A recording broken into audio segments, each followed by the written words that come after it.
Boa noite, chers abonnés. Nous espérons que vous allez bien. Lisa da Costa, votre professeure de la langue portugaise.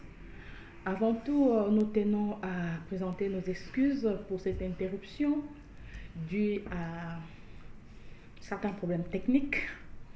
Et voilà, c'est reparti pour encore un autre marathon où nous allons apprendre de façon accélérée la langue portugaise. Pour ceux qui ont suivi les premiers cours, les premières leçons ont eu comme contenu bon dia, boa tarde, boa noite. Et nous avons expliqué l'usage, n'est-ce pas, de chacun de ces mots. En termes de temps, quand est-ce que nous utilisons bon dia, quand est-ce que nous utilisons boa tarde et quand est-ce que nous utilisons boa noite pour saluer.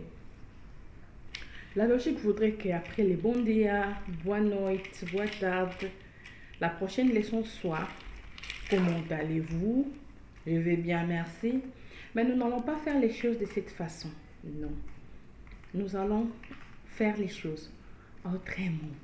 C'est-à-dire, aujourd'hui, nous allons attaquer les pronoms personnels et les verbes être.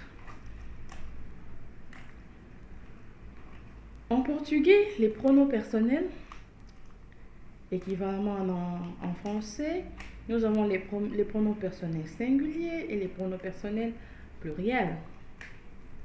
Je, tu, il, elle, nous, vous, il, elle, ont comme équivalent en portugais eu, tu, ele, ela, nós, vós, eles, elas.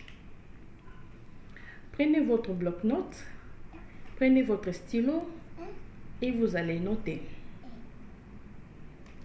Eu, u, tu, tu, ela, elle,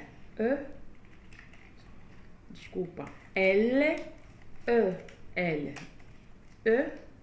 ela et elle, a.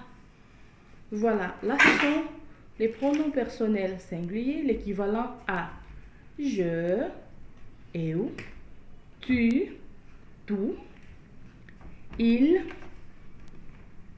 elle, ela. Nós, vós, eles, elas sont le pluriel. Mais pour aujourd'hui, nous aimerions que nous nous focalisons sur le pronom personnel singulier. Veuillez noter que quand j'ai dit tout, nous avons dit tu. Le voyelle U en portugais se prononce le son OU. Donc, on écrit TU, nous lisons tout. Alors, maintenant, nous allons parler du verbe être. Savez-vous qu'en portugais, nous avons deux verbes qui sont l'équivalent du verbe être. Ser et estar.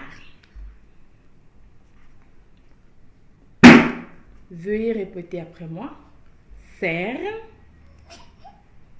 estar. Ok, très bien. Ser s'écrit S-E-R, estar E-S-T-A-R. Notez que nous n'avons pas dit estar, mais nous avons prononcé star. Nous allons expliquer le pourquoi du comment. Alors, pourquoi avons-nous deux verbes équivalents du verbe être?